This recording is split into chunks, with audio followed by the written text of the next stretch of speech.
The open forum on possible changes coming to downtown Elon is canceled for tonight. New updates straight ahead.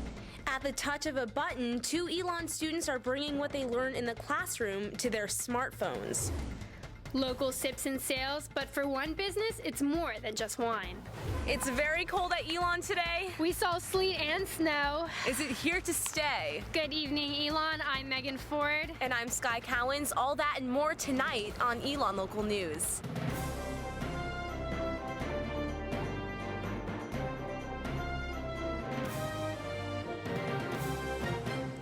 Right now, wintry weather is hitting the Tar Heel State. It's currently snowing, so be careful if you're driving. You can expect icy roads for the rest of the night. Alamance County schools had early dismissal today because of the weather. Elon's Health Center also closed early. Provost Stephen House says he expects school to be open tomorrow, but if anything changes, we will know by 6 a.m. Today brought colder temperatures than what we had this weekend. It's snowing right now at Elon, and our Brennan McDavid joins us in downtown Elon with more on the conditions. Brennan? Thanks, Sky and Megan. Well, the weather in North Carolina has certainly been temperamental, to say the least. Yesterday, students were sunbathing on the quad, and today we're experiencing some heavy snow showers. And these temperatures will continue to fluctuate throughout the week. With a high of 32 and a low of 13, it's hard to imagine that spring is just around the corner. But let's take a look at our Phoenix 5-day forecast. The weather looks like it will stay cold tomorrow with a high of 40 degrees and a low of 26. But you can ditch the hat and scarf for a light jacket as temperatures move into the upper 50s on Wednesday. Don't get too excited though. Temperatures will drop again on Thursday with a high of 42 and a low of 33. Also, you can expect a few showers to roll in. The sun will come out at least partially just in time for the weekend. Temperatures will rise to 63 degrees on Friday and 65 on Saturday. Now, Megan and Sky, as you can imagine, North Carolina weather is full of surprises.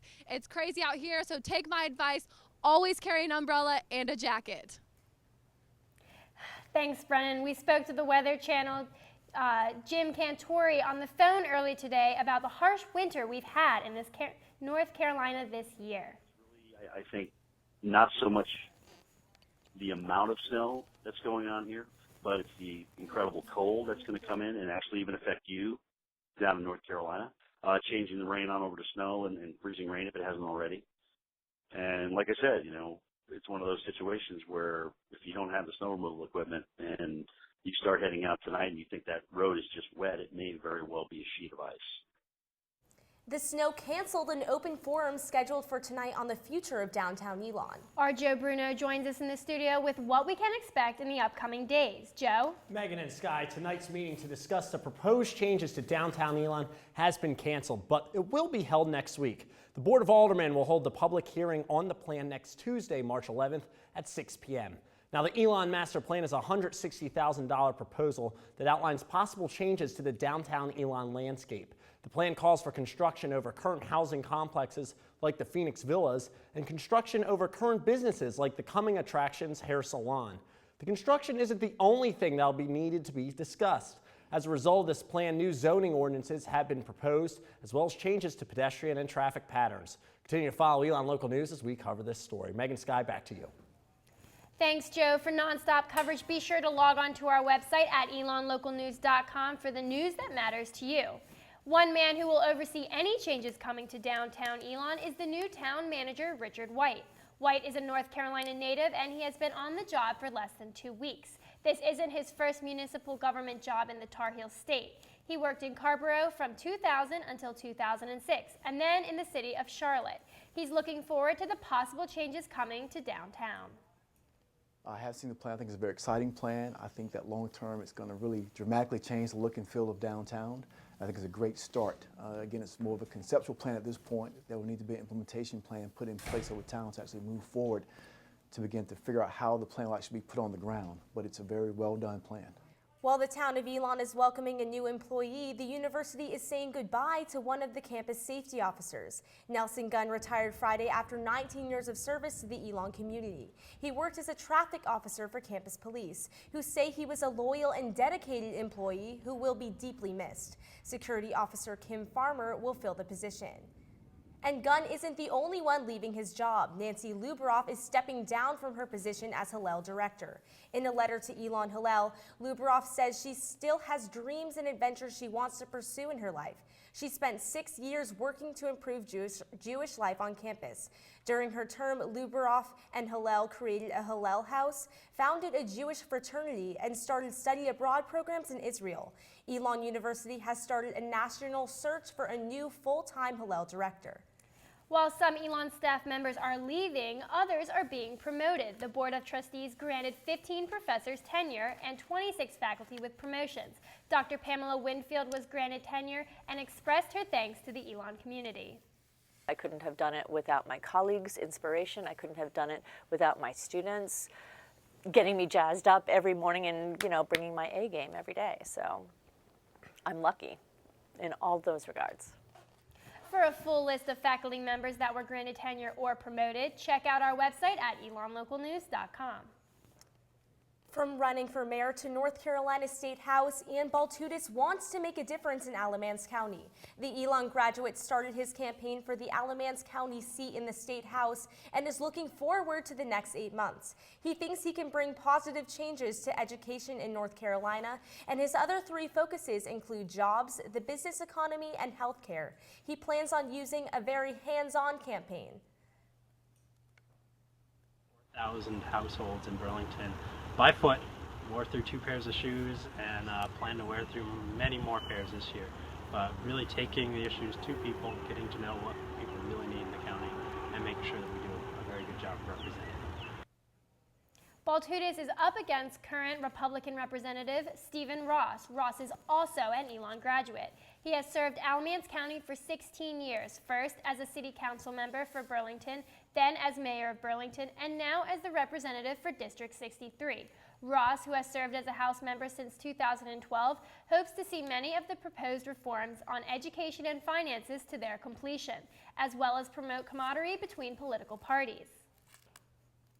Good government is some kind of a compromise in the middle. Good government's what we strive for in Burlington. It's where you put the needs of your community first. You put the needs of your state first. You don't let ideology get in the way. The latest Elon poll results show how North Carolinians feel about the state's politicians. According to the poll, U.S. Senator Kay Hagan's job performance is receiving backlash from North Carolina residents. Hagan is the only politician in the poll to have approval ratings drop since November. 49% of respondents say they disapprove of Hagan's job performance. But Governor Pat McCrory's approval ratings rose to 36% in February from 33% in November. For the full results, check our website at elonlocalnews.com. It's something we use on our phones every day, applications, more commonly called apps. But for some students, these apps are more than just a way to kill time. Our Alex Rose spoke with 2 students who are trying to bring new apps to Elon. For some, this looks like a living room, but for sophomores Jake Smith and Alex Simino, it's an office. 1 month ago, the 2 created a company named Genesis Electronics. The goal, creating smartphone apps. It's great. I love it. That's one of the main reasons I went into computer science and engineering, is I really wanted to get into a field that was interesting, that was relevant. Both students are engineering majors and learn how to code for Android's operating system in the classroom. We haven't really defined exactly where we want to go, and that's kind of the cool part about it, is just kind of letting it fall where it may, and where it's supposed to go will. But the road ahead is not an easy one. That's the hardest part, because with computers, they don't know anything. You have to tell it to do everything. Smith says the look and the feel of the app is almost more important than its function. That's why they put in so much time to tweak it. Otherwise, people lose interest. If somebody doesn't like the look of it, they're not going to do something new that doesn't look right. They want their apps to be useful for Elon students. Another one of our key points, and when we started it, was to create things that benefit the community. One idea is to try to partner with Safe Rides and create an app based on the service. Their ideas are still in the works, but they hope their apps will be available in the near future. Alex Rose, Elon Local News. And in order for them to release an app, they needed to run smoothly on both Android and Apple's iOS system. Since they work with only Android in class, Smith and Simino must learn how to make an app for Apple on their own time. And to keep up with this new company, visit their Facebook page at facebook.com/Genesis Electronics 2014. Coming up after the break, millions tuned into the Oscars last night, and one of our own staff members was there. Also, it's not just LA. ELN acting majors are taking the stage, getting ready for life after college. And for another look at the weather, here's another look at downtown Elon. You're watching ELN Local News.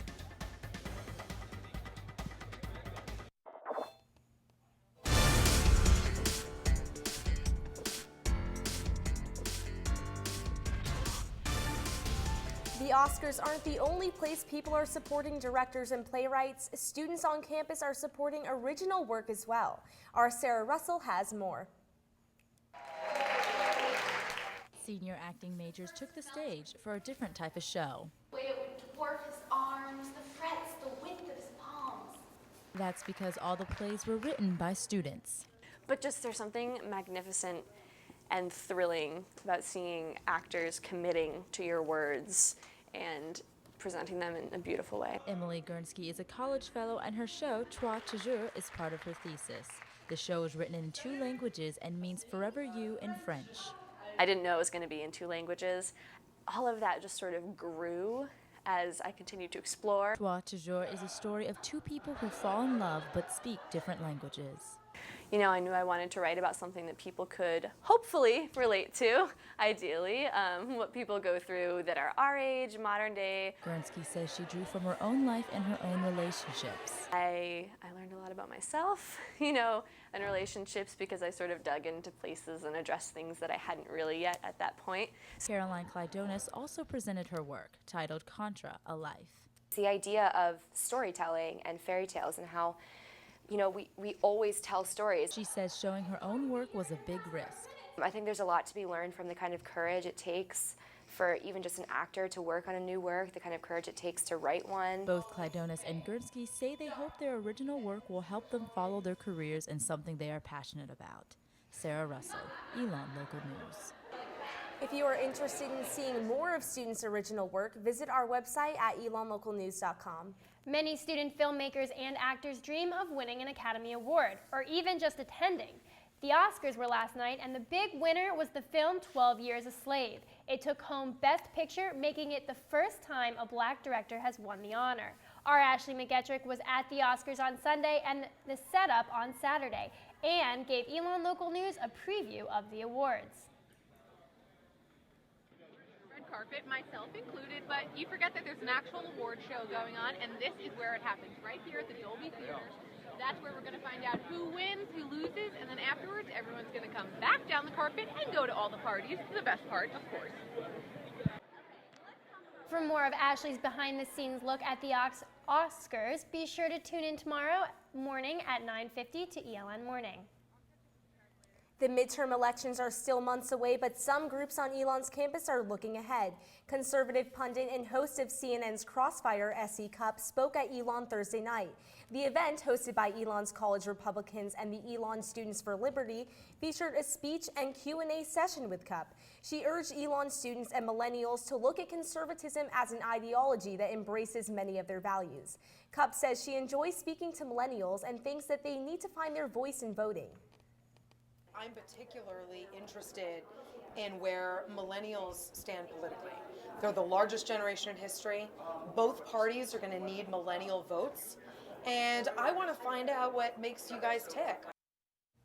When you think of well-known wine areas, Napa Valley and Sonoma Valley might come in mind.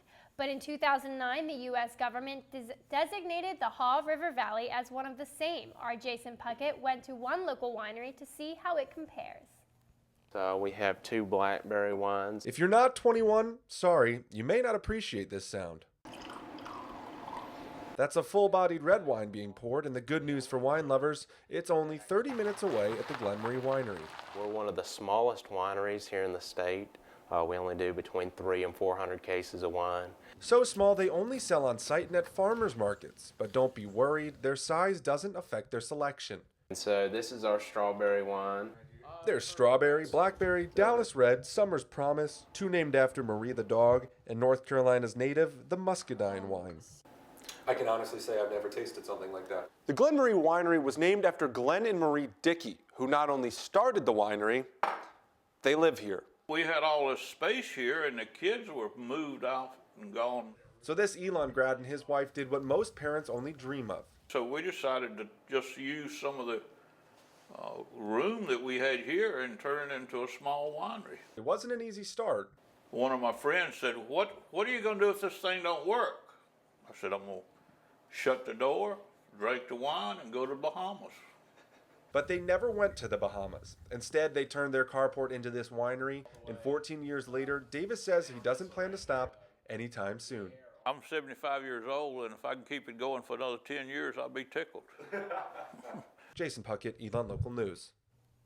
There are 6 other vineyards and winery in Alamance County. Glen Marie Winery is the smallest. Coming up, a special bond, how the game of basketball has shaped one father-son relationship.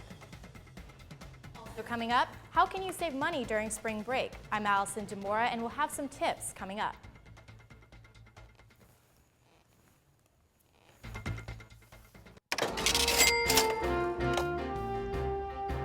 Spring break is right around the corner, and that week-long vacation could take a hit to your wallet. Allison DeMora joins us in the studio with tips on how to save some cash. Megan and Sky, spring break is only 3 weeks away, and if you are planning on heading out of town, here are some tips to make sure you don't burn a hole in your wallet. Number 1, your first stop should be the grocery store. No matter where you go, eating out adds up. Cut back on your spending by hitting the store. Even just eating in for one meal will save you some money. Number 2, grab your student ID before playing tourist. Many museums, theaters, restaurants, and stores cut students discounts. All you have to do is whip out your student ID and you could save some serious cash. Number 3, look for those online deals before you book the tickets to your favorite concert.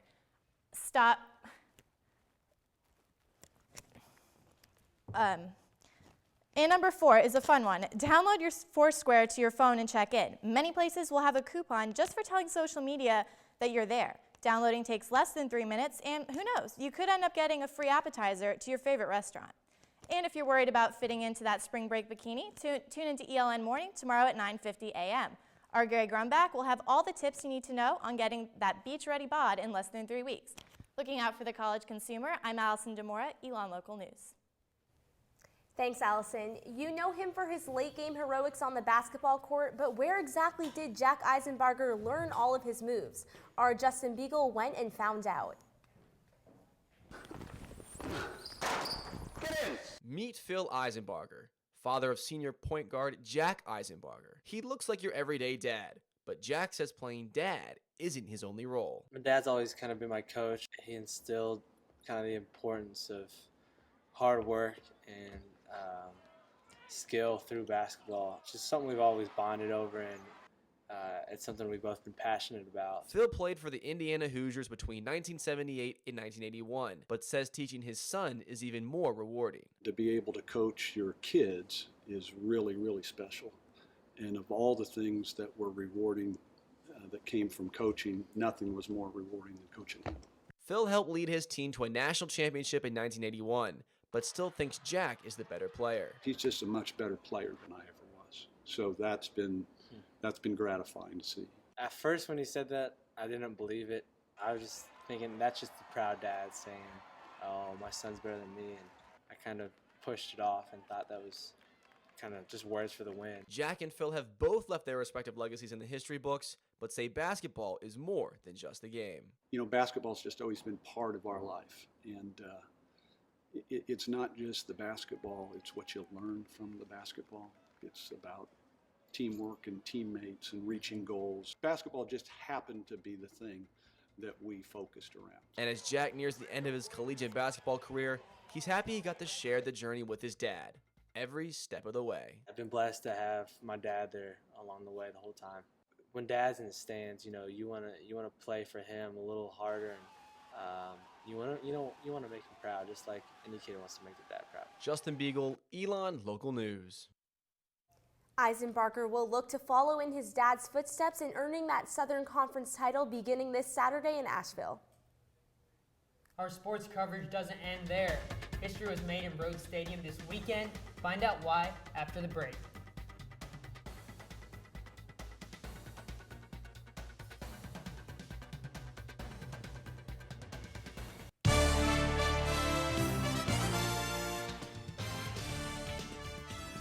Hey everyone, thanks for joining us tonight. I'm Rajat Agarwal. Saturdays in the fall mean football in Rhodes Stadium. Well, it's spring now and the women's lacrosse team can finally call Rhodes Stadium home. In its inaugural season, the Elon women's lacrosse team played its first ever home game Saturday. Fans were fired up for the game and showed their support. Look at those big heads right there. Those are awesome, as was the Phoenix. Elon would score early and often. The Phoenix put 8 goals in the net in each half for a total of 16 in the game. Freshman Sloan Kessler led the way with 5 goals on the day. Elon gets the victory over St. Francis 16-7 for their first ever win in program history. That was amazing. The fan base here was really fun and kind of crazy. Some of the fans were cheering air ball over when they would shoot over the goal. That was, I mean, whether they know lacrosse or not, it's awesome just that they can be so rowdy and really help us out to, we feed off that. While it was the first home game for the lacrosse team, it was the last for 5 members of the Elon men's basketball team. Elon welcomed Davidson to Alumni Gym Saturday night and said goodbye to a special senior class. We won 18 games so far, and we wanted more, man. We wanted more, but 18 wins is the most wins in Elon history except for last year. What these seniors and what our team has done in the last year hasn't been done in the history of Elon Division I basketball. Students were lined up from 11 a.m. that morning, and by game time, the line was along the entire street. Alumni Gym was rocking the entire night with the decibel level through the roof, much different than before the senior class arrived at Elon. I have a vivid memory of the first year, before these seniors got here, and telling my wife after games not to talk too loud because I could hear if she was having a conversation. That's how quiet the gym was. Tonight was the toughest ticket in Alamance County. I mean, it was a tough ticket, maybe the toughest ticket in the history of Alamance County. Senior night did not go as planned for the Phoenix as Davidson shot 62% from the floor to defeat Elon 86-69 and split the season series. But Elon is already looking ahead.